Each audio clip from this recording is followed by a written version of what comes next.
सबको जय यीशु की अनुग्रहकालीन अनुग्रह वाणी सुनने के लिए मैं आप सभी लोगों का हार्दिक स्वागत करता हूं। आज मार्च की 21 तारीख है, शनिवार का दिन है और आज के दिन में मनन चिंतन करने के लिए नबी यिर्मयाह का ग्रंथ अध्याय 11 पद संख्या 18 से 20 का प्रसंग हमें दिया है। साथ ही साथ संत यूहन्ना के द्वारा रचित सुसमाचार अध्याय 7 पद संख्या 40 से 53 का प्रसंग हमारे सामने रखा है। इन दोनों पाठों में हम देखते हैं एक प्रकार की तनाव भरी परिस्थिति इसलिए है क्योंकि नबी यिर्मयाह के सामने भी बहुत सारी चुनौती थी। लोग ईश्वर का संदेश नबी यिर्मयाह के द्वारा सुनना ग्रहण करना पसंद नहीं करते थे, जिस वजह से एक प्रकार की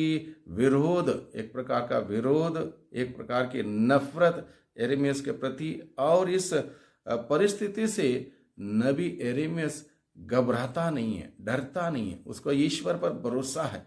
जिस ईश्वर ने उसको चुना, नियुक्त किया, भेजा, वो ईश्वर उसके साथ खड़ा रहेगा, इस बात का भरोसा और एक विश्वास उसके अंदर है। और यही बात हम देखते हैं सुसमाचार में। यहूदी लोग बार बार एकत्रित होते हैं, षड्यंत्र रचते हैं प्रभु के खिलाफ, यीशु को मार डालने का, यीशु को उनके समाज से हटाने का, यीशु को खत्म करने का षड्यंत्र रचते हैं। लेकिन उनके पास कोई सबूत नहीं है, कोई तत्व उनके पास नहीं है जिससे कि वो दोषी ठहराएं या ऐसा कुछ करें। इसलिए बारंबार वो विचार करते हैं। जो बुराई से संचालित हैं, बुरे सोच विचार या धारणा रखते हैं, गलत कार्य में लगे रहते हैं, उनका एकमात्र सिद्धांत होता है दूसरों को चोट पहुंचाना, दूसरों के साथ बुरा करना, दूसरों की हिम्मत तोड़ना और ऐसे कुछ कार्य करना। क्योंकि शैतान अलग अलग लोगों के द्वारा कार्य करता है। और यहाँ पर हम देखते हैं यह विरोधाभास क्यों है, क्योंकि ये सारे के सारे लोग, चाहे नबी यिर्मयाह के साथ हो या प्रभु यीशु के साथ हो, ये सारे अंधकार से संचालित हैं, दुष्टात्मा से संचालित हैं। इनको सत्य ना दिखाई देता, ना समझ में आता, ना ग्रहण करने के लिए उनके अंदर विनम्रता है, ना सुनना है सच्चाई, ना ग्रहण करना है, ना उसके अनुसार चलना है।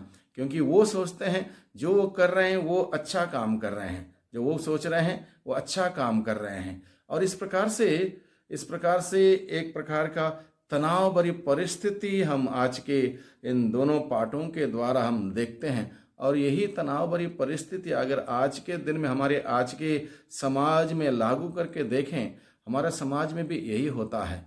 जो भी सच्चाई से, ईमानदारी से, प्यार मोहब्बत से कार्य करता है, प्रभु के मार्ग पर चलता है, सत्य के मार्ग पर चलता है, तो उसको कोई इतना आसानी से स्वीकार नहीं करते। मान लो कोई शहर में कोई एक ईमानदार अधिकारी आया हो, बहुत ही एक सिस्टम के साथ, बहुत ही एक अनुशासन के साथ कार्य करता हो, उसको कोई पसंद नहीं करता। पसंद लोग किसको करते हैं? जो घूस लेता है, बेईमानी करता है, अन्याय करता है, शोषण करता है, उसको पसंद करते हैं। क्योंकि लोग इसी प्रकार का जीवन बिताते हैं और ऐसे अधिकारी को पसंद करते हैं। प्रभु यीशु मसीह ऐसे लोगों के बीच में आए जो अन्याय पसंद करते थे, जो असत्य पर चलते थे, जो दिखावा करते थे, ढोंग करते थे, और प्रभु ने उनके सारे जीवन के उन बातों को उजागर कर दिया। इसलिए उनको तकलीफ हुई, परेशानी हुई, इसलिए वो प्रभु यीशु को खत्म करना चाहते हैं, मार डालना चाहते हैं।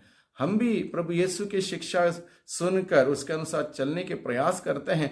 हमारे सामने भी विरोध होगा, अलग अलग प्रकार की विरोध का सामना हमें करना पड़ेगा, चुनौतियों का सामना करना पड़ेगा। लेकिन एक बात हमें आज के दिन में प्रभु सिखाता है, कोई हमारा कुछ नहीं बिगाड़ सकता जब तक ईश्वर हमारे साथ हैं। जब तक हम ईश्वर के बताए हुए वचन के अनुसार चलते हैं, वो वचन हम सबों को उसी प्रभु के मार्ग पर, सच्चाई के मार्ग पर, पवित्रता के मार्ग पर, ईमानदारी के मार्ग पर, न्याय के मार्ग पर चलने के लिए हमें प्रेरित करेगा, हमें बल देगा, हमें हिम्मत और साहस देगा।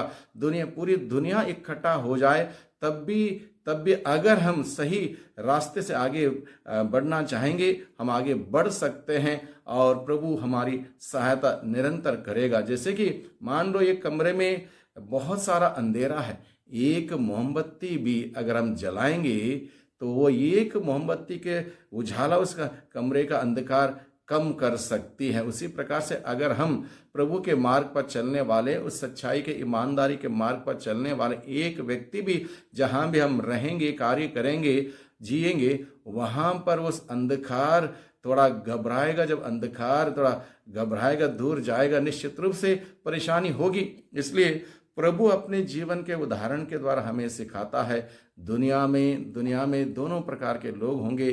कुछ लोग सच्चाई के मार्ग पर चलने वाले, कुछ असत्य के मार्ग पर चलने वाले, और इन्हीं बातों पर हमें निरंतर संघर्ष करना पड़ता है। लेकिन हमें हिम्मत हारने की जरूरत नहीं, निराश होने की जरूरत नहीं है। जैसे प्रभु यीशु मसीह निराश नहीं हुए, नबी यिर्मयाह निराश नहीं हुए। उन्होंने क्या किया? दोनों ने विपत्ति के दिनों में बिल्कुल घबराए नहीं, क्योंकि उनका विश्वास ईश्वर पर था और ईश्वर पर भरोसा था। ईश्वर उन्हें आगे बढ़ाएंगे और वही हुआ। इसलिए हम भी प्रभु पर भरोसा रखें, प्रभु पर विश्वास रखें। हमारे कठिन दिनों में, चुनौती भरे दिनों में प्रभु हमारे साथ खड़ा है, इस बात का एहसास करें और इस बात के एहसास के साथ हम आगे बढ़ें, प्रभु के बताए हुए मार्ग पर आगे बढ़ें। सच्चाई की जीत होगी और सच्चाई की ही जीत होती है। और इसी बात को हम अपने दिल में रखते हुए बुलंद इरादों से प्रभु का अनुसरण करें, प्रभु के बताए हुए मार्ग पर चलें, उसके शिक्षा के अनुसार जीते हुए प्रभु के नाम की महिमा करें। सबको धन्यवाद, सबको जय यीशु की।